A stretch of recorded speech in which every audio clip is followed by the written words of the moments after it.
पशुपति व्रत की महत्वता दर्शाए। अब पशुपति व्रत को समझ लेना। कई माताएं गलती करती हैं, कई माताएं व्रत को नए नए तरह से करती हैं। कोई कुछ बताता है, कोई कुछ बताता है, कोई कुछ बताता है। उस व्रत को आप समझ लीजिए, पशुपति व्रत। पशुपति व्रत 5 सोमवार का होता है। कितने सोमवार होते हैं अच्छे से समझ लेना। 5 सोमवार का व्रत है। आज अष्टमी का दिन आप लोग अच्छे से समझ लोगे तो आपको फिर कोई ये नहीं होगा कि मैंने व्रत करा और मेरा काम क्यों नहीं हुआ। उसमें अपने को अपनी गलती छांटना है कि गलती कहां हो गई। पशुपति व्रत 5 सोमवार का होता है।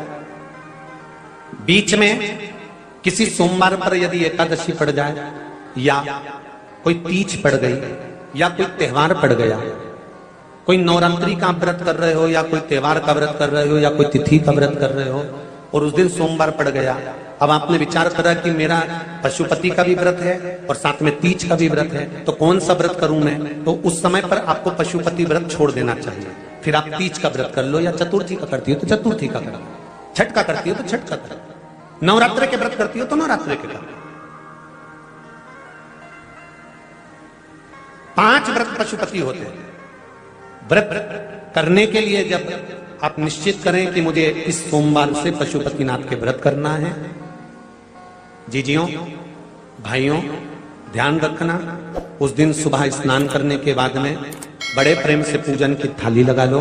उसमें चंदन, अबीर, गुलाल, जो भी आप रखना चाहें, रौली, चावल, मौली, जनेऊ, पंचामृत, चाहो तो अलग अलग ले जाओ, चाहो तो एक साथ मिलाकर ले जाओ।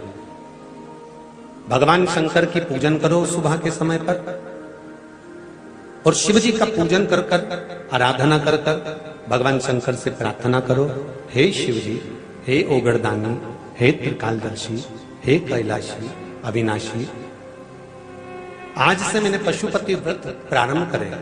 बाबा मेरा ये व्रत इस कार्य के लिए मैं कर रही हूं, आप स्वीकार करना। बाबा को निवेदन करना। पूजन का सामान थाली में उतना लेकर जाना कि सुबह भी काम आ जाए और शाम को भी काम आ जाए। अलग से पूजन का साहित्य हमें शाम को अलग से नहीं रखना। थाली में उतना ही रख के ले जाओ जितना सुबह भी काम आए और शाम को भी काम आए। बाबा को निवेदन कर कर पूजा की थाली वापस ले आओ। शाम के समय पर घर में मीठा बनाओ, 6 दिए रखो थाली के अंदर घी के, और दिए रखकर मीठा ले जाकर मंदिर में पूजन करो। शाम को स्नान कराने की जरूरत नहीं, पंचामृत स्नान की जरूरत नहीं है। शाम को तो केवल जल का छींटा दे दो, पंचामृत का छींटा दे दो, बाबा की पूजन करो। पूजन कर कर प्रसाद के पहले 3 हिस्से करो। 3 हिस्से करने के बाद फिर आप दिया लगाइए। फिर बाबा को कितने दिए लगाना है? जम के बोलो, 5 दिए लगाना है आपको शंकर भगवान। 5 दिए लगाइए, एक एक दिया जलाते जाएं और शंकर भगवान से पहले सोमवार को दिया जलाते समय अपने हृदय की बात कहते जाएं। 5 दिए पूरे हो जाएं। छठा दिया जलाना नहीं है, उसको थाली में वापस रख लेना। दिए को थाली से नीचे उतारना जरूर। कौन से दिए को? जम के बोलो जरा। छठे दिए को मंदिर में उतारना जरूर और फिर वापस थाली में रख लेना है। प्रसाद 2 हिस्से मंदिर में छोड़ना है, 1 हिस्सा थाली में रख के ले आना है। पूजन कर कर बाबा को निवेदन कर कर वापिस आइए। शाम को जब घर में प्रवेश करो, सीधे हाथ की ओर घर में अंदर जाते समय अपना जो राइट हैंड हो, अपना जो सीधा हाथ हो, उस ओर बैठो और बैठने के बाद उस दिए को प्रकट कर लो, प्रज्वलित कर लो। वहां पर भी शिव जी से प्रार्थना करो, हमारा यह कार्य है, सफल करिएगा। बाबा से निवेदन करके घर के अंदर प्रवेश कर जाओ। भोजन जब जीवने के लिए बैठो, भोजन करने के लिए बैठो, सबसे पहले जो प्रसाद लेकर आए हो उस प्रसाद को खाइए। जो प्रसाद आप लेकर आए उस प्रसाद में से किसी को नहीं देना है, आपको अकेले खाना है। उतना ही प्रसाद लेकर जाना जितना खब जाए, छोड़ना भी नहीं। सबसे पहले प्रसाद खाइए, उसके बाद में भोजन करिए। इस व्रत में सुबह आप फलहार कर सकते हो, शाम को भोजन कर सकते हो। भोजन में ये जरूरी नहीं है कि मीठा ही खाना है, नमकीन भोजन भी कर सकते हो। बस मीठा कब खाना है? जब प्रसाद का 1 हिस्सा लेकर आओ, तो वो 1 हिस्सा आप खाओ। उसके बाद में जब भोजन करो तो नमक का करो, कोई मना नहीं, मिर्ची का करो, पर उसमें दिखावा ना करो और भोजन करें। ऐसे 5वां जब सोमवार आ जाए, बीच में अगर कोई सोमवार छूट भी जाए तो व्रत करना, पूजन मत करना। कोई रजो धर्म आ गया, रजस वाला धर्म आ गया, कोई कार्य आ गया तो उसमें पूजन करना, पूजन नहीं करना है, उसमें व्रत जरूर करना। और जब 5वां व्रत रहे,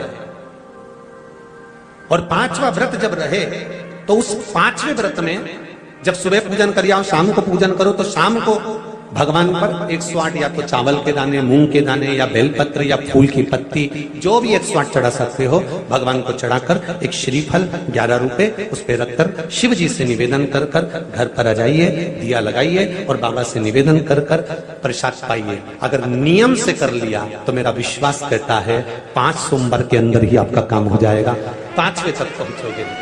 ये शिव कृपा। श्री शिवाय नमस्तुभ्यम, हर हर महादेव, जय महाकाल।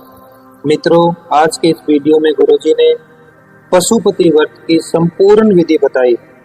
अगर आपने यहाँ तक वीडियो देखा है तो आप अच्छी तरह से समझ गए होंगे कि आपको पशुपति व्रत कैसे करना चाहिए और इसके व्रत के करने से क्या फल आपको मिलता है। पशुपति व्रत बहुत ही चमत्कारी व्रत है। यह व्रत करने से आपकी हर मनोकामना पूरी होती है, चाहे आपकी नौकरी से संबंधित मनोकामना हो, चाहे आपके बच्चों की शादी से संबंधित मनोकामना हो, चाहे आपकी व्यापार से संबंधित मनोकामना हो, चाहे आपकी किसी रोग से संबंधित मनोकामना हो, किसी भी प्रकार की अगर आपकी मनोकामना है तो पशुपति व्रत करने से अवश्य पूरी होती है। पर यह व्रत आपको पूरा नियम से करना होता है। अगर हम एक भी गलती कर देते हैं तो इस व्रत का फल हमें नहीं मिलता। इसलिए जब भी आप पशुपति व्रत करें तो सबसे पहले अच्छी तरह से समझ लें कि आपको कैसे ये व्रत करना है।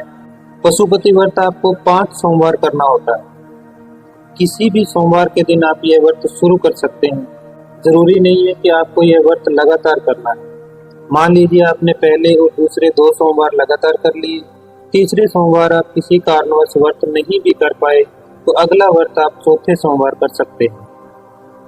कहने का मतलब यही है कि आपको 5 सोमवार संपूर्ण करने। 5वें सोमवार आपको इस व्रत का उद्यापन कर देना है। उद्यापन भी बहुत ही सरल है, जैसा गुरुजी ने बताया है उसी विधि से अगर आप ये व्रत करते हैं तो आपकी मनोकामना महादेव अवश्य पूरी करते हैं। मैं उम्मीद करता हूँ कि आपको वीडियो अच्छा लगा होगा। अगर वीडियो पसंद आया तो वीडियो को लाइक करें और कमेंट में महादेव के नाम का एक जयकारा जरूर लगाएं। अगर आप वीडियो पहली बार देख रहे हैं तो चैनल को सब्सक्राइब करके बेल आइकन को जरूर प्रेस करें, ताकि जब भी मैं अगला वीडियो लेकर आऊं तो सबसे पहले नोटिफिकेशन आप तक पहुंच सके। और अंत में आप सबसे यही कहूंगा कि अगर गुरुजी द्वारा बताए गए किसी भी उपाय से आपको लाभ हुआ है तो कमेंट में पूरी डिटेल के साथ जरूर बताना, जिससे दूसरे लोगों को भी पता लगे कि किस उपाय से क्या लाभ होता है। आज के वीडियो में इतना ही। मिलते हैं किसी अगले वीडियो में नए उपाय के साथ। श्री शिवाय नमस्तुभ्यम, हर हर महादेव, जय